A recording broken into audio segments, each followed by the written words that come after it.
So this week we're joined by Stewart Miller, who's the Chief Executive Officer of the Robotarium up in Scotland. Hi, Stewart.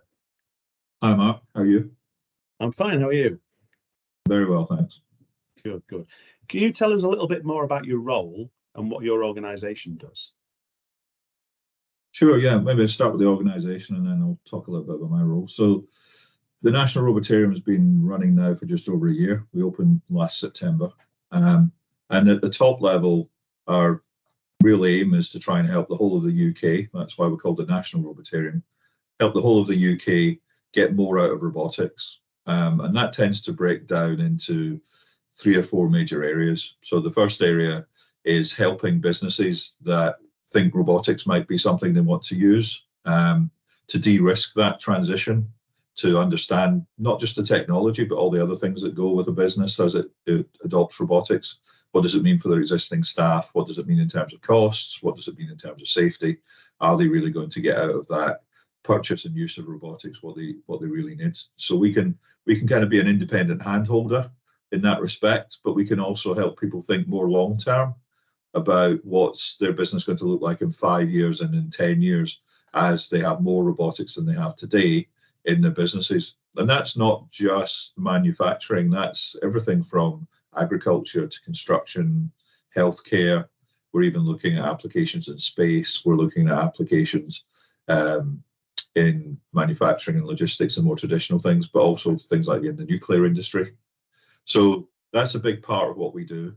And hopefully through the efforts we do in that area, the UK will use more robotics and there'll be an economic benefit to that, not just in terms of productivity for the companies, but also creation of new jobs and hopefully start to stimulate a UK manufacturing base for robotics.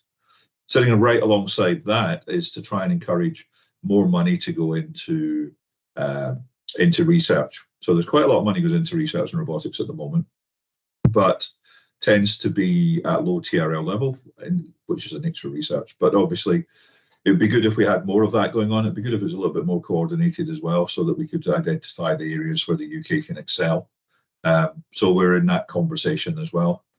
Right alongside that, and probably more linked to the first topic, is helping small businesses that want to start up in robotics, trying to get their foothold in robotics, be successful. So we host a number of businesses, 4 or 5 at the moment. That's probably going to grow through next year to be 6 or 7.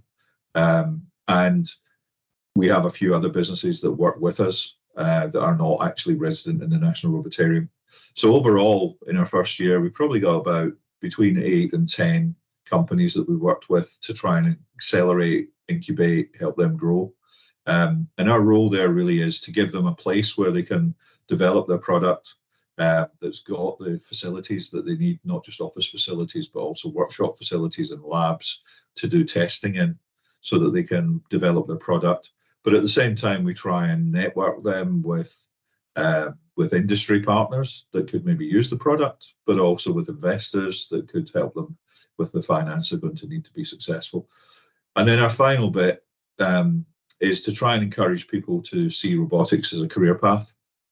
So to help young people, school-age people, to think about robotics as a possible choice, but also to help the community at large understand robotics so that we can have a sensible conversation about what robotics is going to mean for everyone in the UK going forward. So with those 4 things, we're hoping that ultimately we're going to have a positive impact on the economy. We're going to see new jobs. We're going to see more productivity, which in turn will make our companies more competitive on the global stage. We'll hopefully, enhance exports, and also we're going to see some societal benefits. So one of the big areas that we are focused on is healthcare and social care, and how robotics in that space is going to help with problems in the NHS, is going to help with problems at care at home for assisted living, but overall is going to move us from a situation where we're not just dependent on cheap labour to help us look after people, but we've actually got some robotics solutions in there as well. So hopefully that outlines what we're all about. My role is really to make all of that happen, is to build the team, bring the right people in, build a culture that within that team to be successful, to try and promote the National Robotarium at the same time, to get the kind of support that we need to be successful, and to make it something that's sustainable for the future. I'd like to think that the National Robotarium will still be here in 20 or 30 years. Probably in 50 years we won't need it because we'll be done, but certainly over the next 10, 20 years, I'd like to think that the National Robotarium can be a big key part of what the UK needs to do. It's really like at the forefront of nurturing the next generation of robotics companies, I guess, isn't it? As you were saying, you act as an incubator for those partners that are housed in your building to go out and actually expand into the manufacturing and the healthcare industries, like you say. Yeah, and to help those industries as well understand what robotics can do for them and how accessible it is. It's not, there's probably very few people sitting in boardrooms around the UK's companies who actually understand robotics.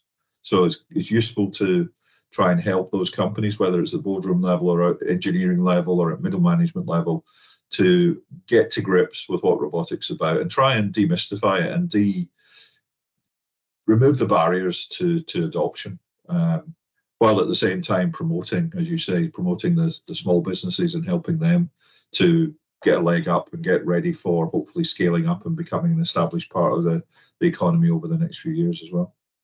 It's interesting. So I'm going to start with the first question. Is the $1 million question everybody asks me when I get interviewed is, are robots going to take everybody's jobs? And it's a kind of really emotive question that people ask. But yeah, I don't know what your views are on this. Well, I guess it's fairly straightforward, which is the benefit is going to outweigh the disruption.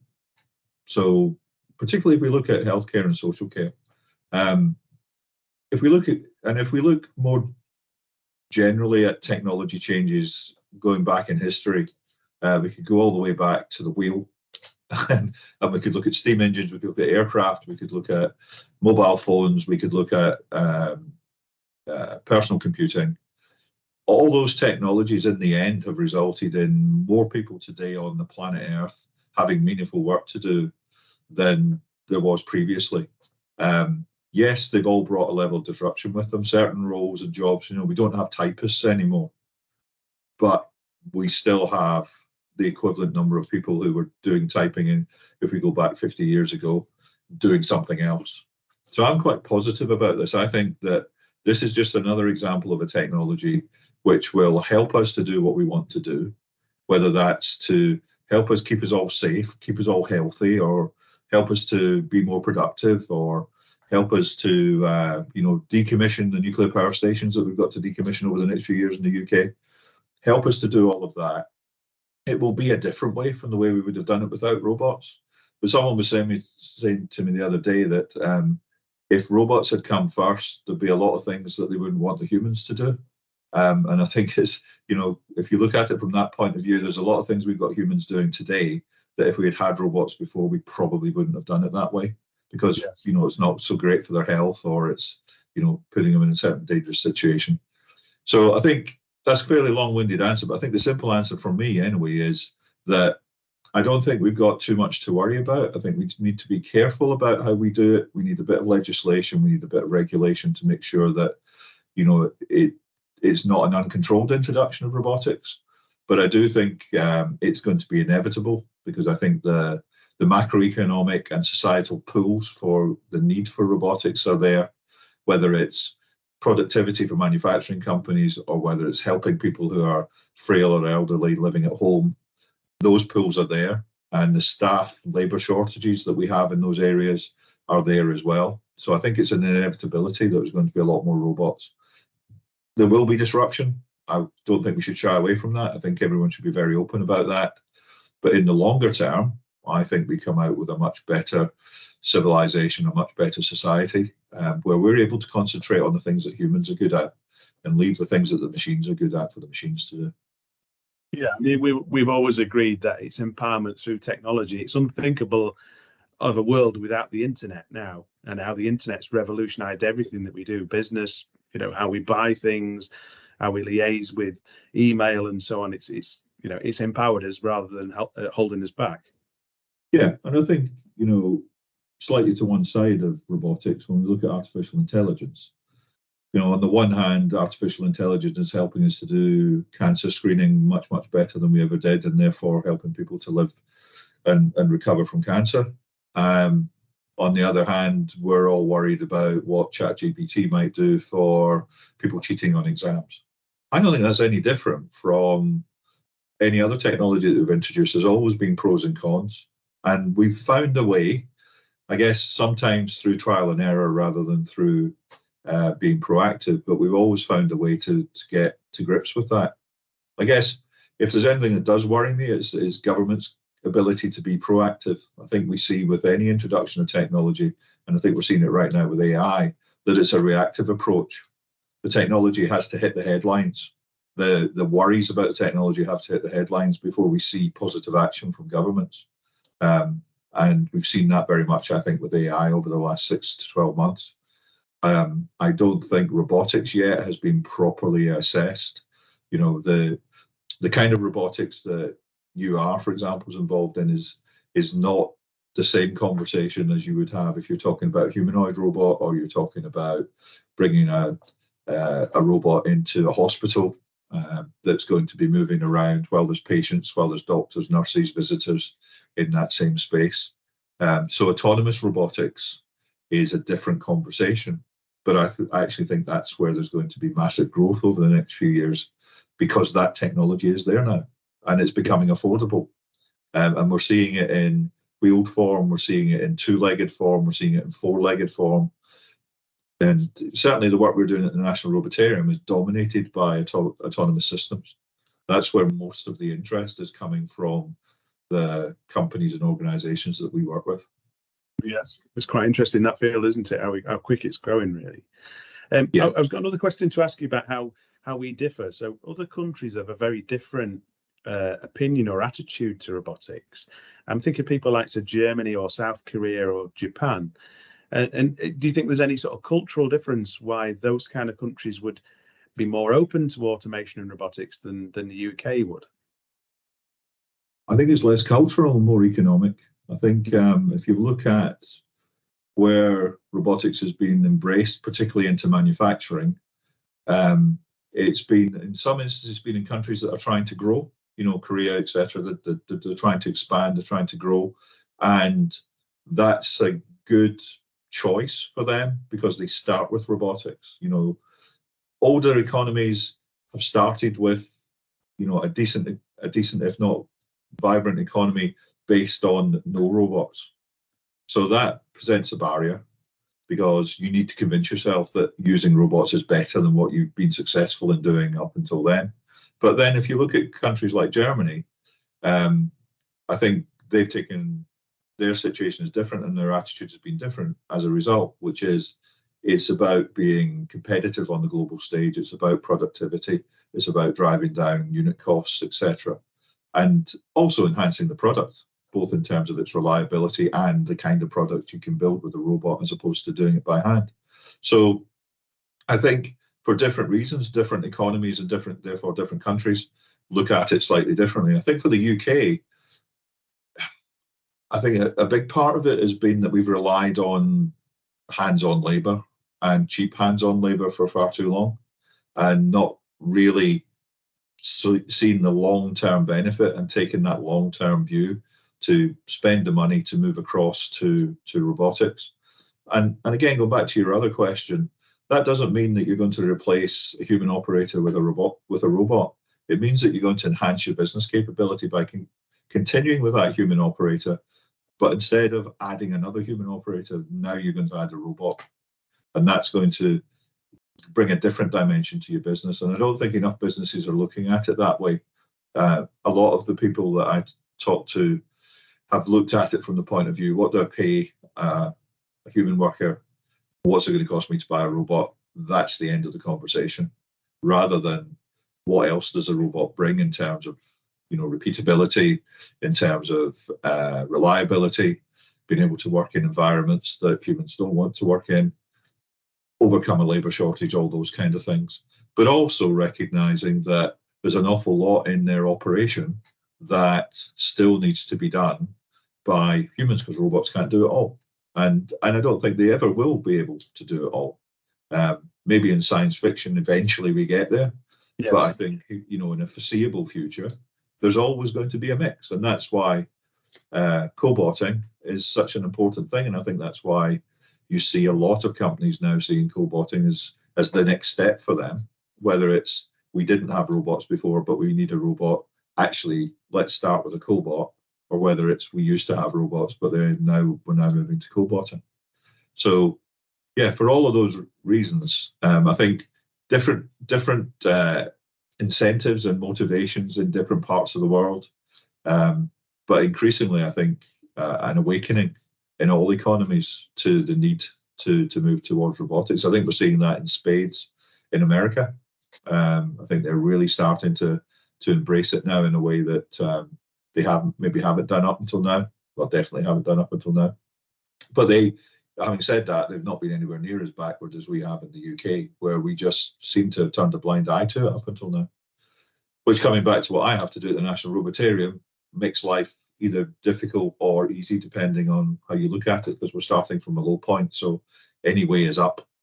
Yes, and there's a massive opportunity for us, isn't there? That's the thing. Yeah, you know, it's a very rich environment out there to start and introduce robots into different sizes of business. And that kind of leads me on to my next question. I mean, traditionally we started selling into small manufacturing businesses in Scandinavia. Do you think it's possible for small businesses to adopt robot technology? Because traditionally we've always seen it in large manufacturing plants like car manufacturing plants and big packaging plants. But do you think there's a availability for smaller companies to use this kind of technology? Definitely. A lot of the companies that we're working with are exactly that. They're not, your big multinationals or even your big nationals. They tend to be companies that have seen robotics, are curious about what it can do for them, but are small to medium-sized businesses. And, in the UK, that's the majority of businesses that we've got, small to medium-sized. We have some big ones, but all the analysis for years and years, and it will stay the same, I think, for a long time, shows that we really need to have the adoption of robotics into those sizes of businesses. And I think the good news is that certainly for the last 12, 14 months while we've been up and running, there's been no end of inquiries around that, no end of discussions around that. So I think there's an appetite there. I think what needs to happen for that appetite to be fulfilled is really what we're trying to do. And I know, talking with you, Mark, what you're trying to do in UR is to make it easy, make it the path of least resistance. Reduce the costs to adopt robotics, not just in terms of the cost of the unit, but everything else that goes with it. Do I have to train my staff? Do I have to adapt my environment so that the robot can work in that environment? All of those are peripheral and additional costs that, when put together in a full business case, start to make it look, from a financial point of view, more difficult rather than easy. But on the other side of the equation, we can also help to people to understand what the real benefits are going to be and how it positions them competitively in a way that not having robotics in the mix of how they do their operation, maybe hinders them. So certainly the heart of what we're trying to do is develop the lowest cost, the quickest, and the lowest risk way to understanding what it means for your particular business to use robotics, whether that's using things like UR Cobot arms, or whether that's using AGRs, or whether that's using autonomous vehicles, or whatever it happens to be. But the important thing is to help, as a national UK organisation, our important thing is to help all of those businesses in an unbiased and neutral way to understand robotics and think about what they're going to do with robotics. But go back to your question, yeah, small, medium businesses, I think there is an appetite. I think they're beginning to see that it's not unaffordable. I think they're beginning to see particularly the ability to use robots for multiple jobs.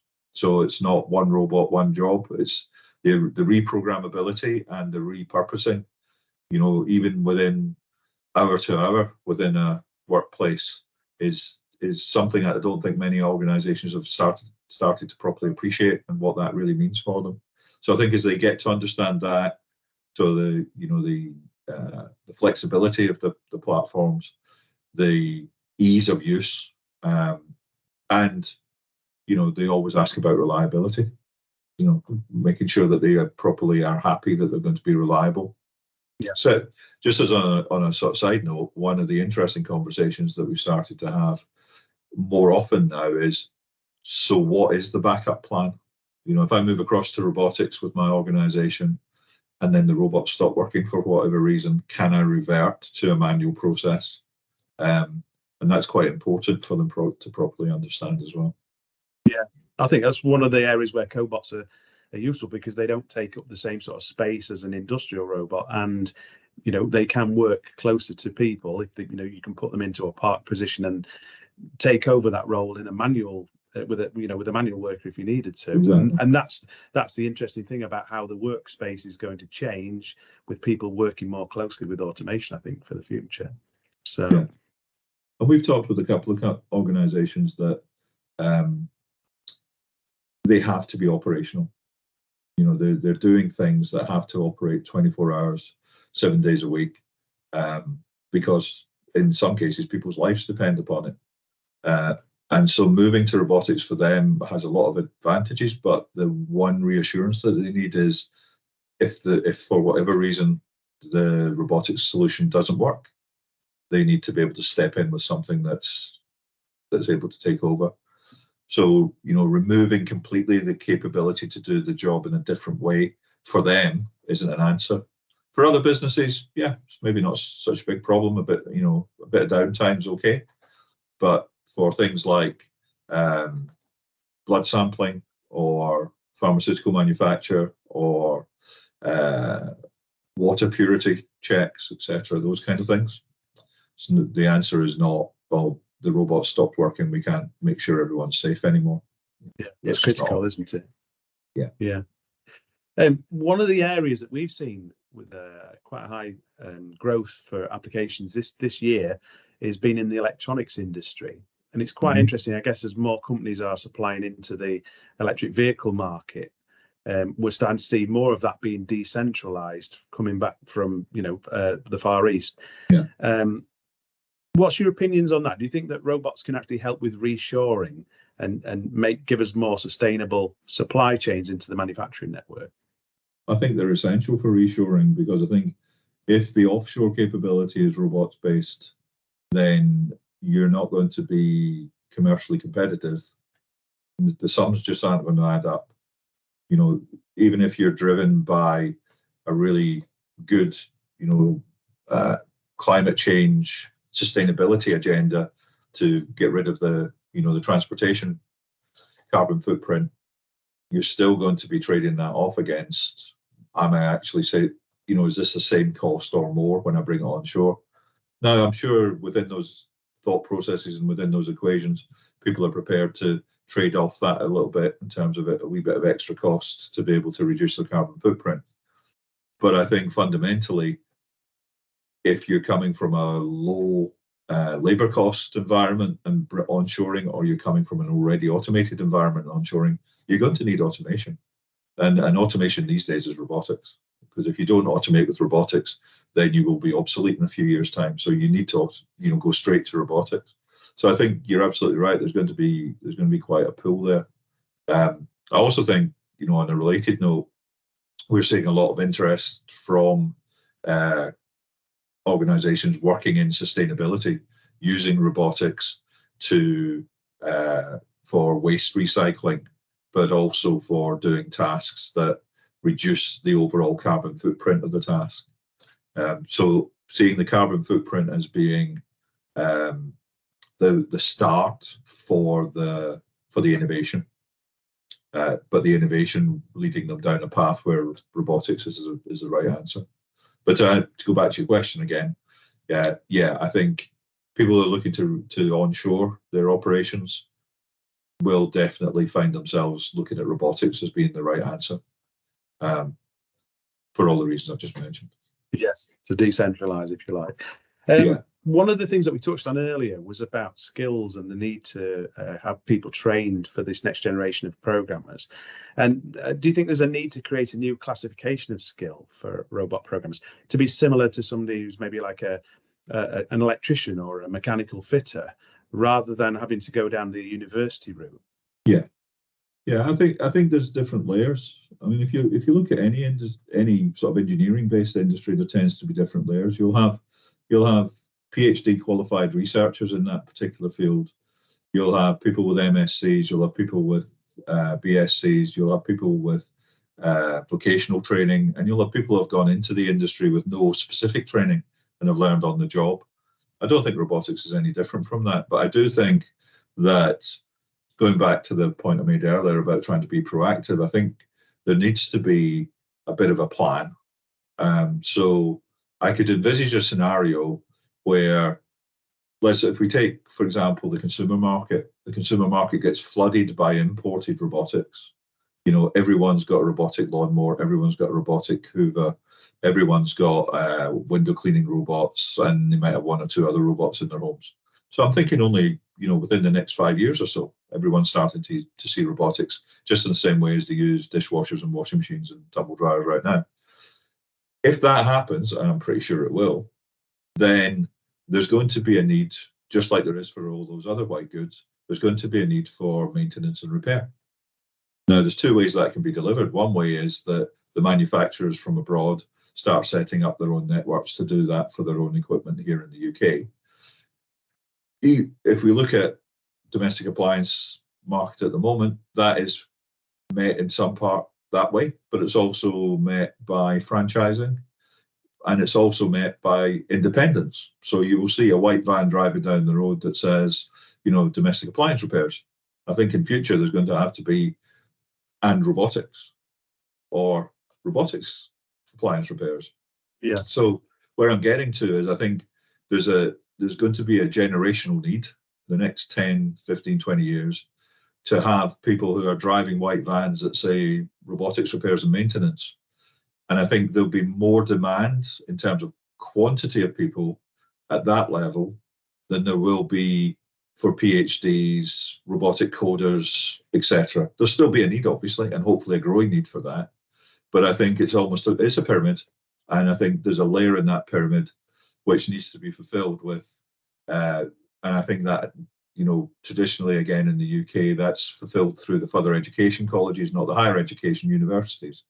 And I think the further education colleges are going to see themselves getting dragged into robotics to build that cohort of people that can fulfill that. Because even if the way that army of people is mobilized is through the robotic manufacturers from China, Germany, US, etc., creating a footprint in the UK, they're still going to have to train those people up. So one of the big things that I'm trying to discuss with both the UK and the Scottish government is that macroeconomic impact of robotics. Whether it's something that gets done to us as a nation and we don't really see economic benefit from it, or whether it's something that we want to be very active in, not just at the university research level, not just at the design and development level, but right the way through the supply chain, including manufacturing. That's a gaping hole in the UK. We just don't manufacture in the UK in any meaningful sense around robotics. So how do we get ourselves a footprint in that, but also the service maintenance and ongoing upgrade, etc., of robotics in the UK is going to be a huge demand. So yeah, I think we do need to look very carefully where those skills come from. Within the National Robotarium, we work very much on schools outreach at the moment. We focus specifically on that in our first year to get that up and running and stabilized, because we saw that as just a glaring demand. I think our next area is going to be helping people in boardrooms actually understand robotics and make good, clear decisions about what it means for their businesses. And then the one right behind that will have to be, I think anyway, will have to be how do we train up that cohort that's at that level, the lower level in the pyramid, that's going to be able to keep everything running. Yes. Yeah, it's an important thing, actually, because there isn't a current City and Guilds course for programming robots, which is potentially something that could be on the horizon, I guess. I've got a question for you around security, cyber security. And it's a question we've been asked about in the past about, if we do automate and we network all the robots together, is security an important thing to consider? And is that something that you've been asked about as well as your role as the Robotarium? Cybersecurity for being able people to hack into something and shut it down, I suppose. Yeah, that is a concern that a lot of companies got. It always comes up in the conversation, but it's not always brought up by the people that we're talking to. It's quite often brought up by ourselves to try and help them understand that there's more to it than just buying a robot. But certainly, I think, again, being proactive about the whole thing, cybersecurity is something that we should be alerting the companies that are looking to bring in robotics to the need for that. Most of them, however, because they've already got computer systems, etc., should have a level of understanding around cybersecurity, albeit with robotics is maybe a slightly different flavor.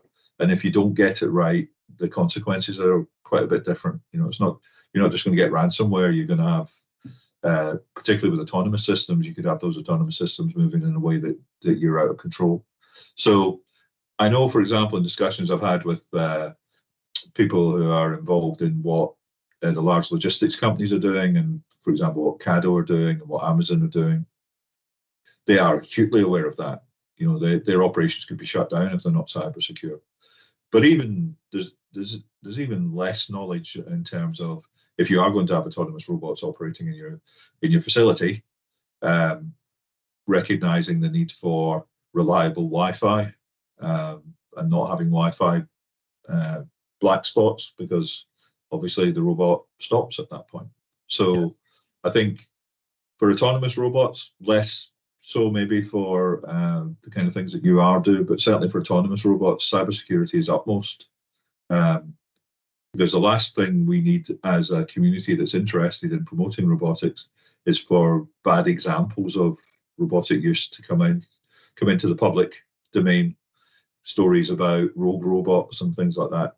We don't need that. So yeah, I'm always very keen to say to people that you need to be thinking very seriously about your cybersecurity before you start adopting robots, because it won't just be an impact for the individual user. Those, if we have enough of those cases, we'll start getting well, robots are dangerous, aren't they? We could do without that. Yes, definitely. One final question. How can the government help with the robotics industry, and how can they help expand in that adoption of robots into industry in general, do you think? There's a lot they could be doing. I've been involved just in the last week in a couple of conversations on this topic. I think there's two things.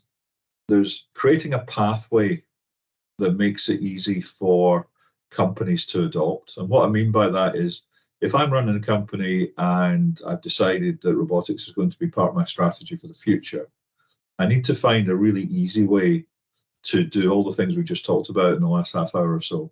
I need to find an easy way to understand the cybersecurity, an easy way to figure out how much training I'm going to have to do for my own people, an easy way to understand how to make a decision between robot A versus robot B to come into my business, an easy way to understand how I keep it maintained and reliable, an easy way to figure out how it's going to work alongside my existing employees and what it's going to mean for the long-term future, all of those things. So it's quite a complex thing.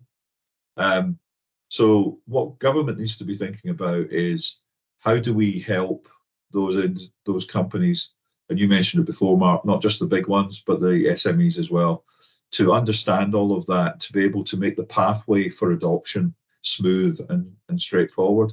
And I think there is a big part for government to play in that, and it ranges from putting the money in to build up the training capability, like I was talking about before, the further education colleges and the higher education as well, but further education in particular, to help not just people train to be the robotic maintainers of the future, but also to understand robotics enough so that they take it on in an informed and intelligent way. The other way is to really help organizations to understand the business case for robotics. Too often it's made overly simple and doesn't take into account a lot of very important factors that really should be taken into account in the decision making. I think, as I said a little bit earlier, too often the conversations that I'm having with people start with, well, I've got someone and I paid them this much a year, and if I buy a robot, what's the comparison? Yes. And that's far, far, far too simple conversation to be having, because robotics offers so many more benefits beyond just saving the cost of a human employee. And that's why I think the conversation around robots and humans and robots taking people's jobs is entirely the wrong conversation to be having. But again, to go back to the point, there is a huge amount for government to do, and I think a really key thing would be to stop lumping it in with artificial intelligence. Yes. Far too often you mention robots to anyone in government decision making, and they go, "Oh yeah, that's all about AI, isn't it?" And no, it is not. No, it's different completely. AI is software. Robots involves hardware, and AI, yes, AI in robots makes them autonomous and makes them more useful, etc. But when they're getting all the stories about AI and they're investing in Turing institutes and everything else, and we just heard in the last budget that we're going to put more hundreds of millions of pounds into AI. In the conversations I'm having, I don't hear an awful lot about, well, that actually a big chunk of that is assigned to robotics. It's almost as if it's been overlooked and not properly understood. Yes. So I'm always very keen when I get the opportunity to say, we need to talk about robotics, which includes some AI, but don't talk about AI as including all of robotics. So if we can change that perception, that would be great, because then we can have proper conversations about what it really means for industries, solid manufacturing, logistics industries, construction industries, to agriculture, to take on this technology and really make a difference. If we don't break through that, we'll keep telling ourselves that AI algorithms is going to change the world and it'll all be fantastic. Yeah. But actually, there's where AI really impacts on construction, on transportation, on manufacturing industry, etc., is not anywhere near, in my view, again, not anywhere near as potent as robotics does. Yes, exactly. It's been really interesting speaking to you today, Stewart. I appreciate your time. So that's all we've got for this week on Cobots Weekly. Join us next week when we speak to somebody else from the world of robotics.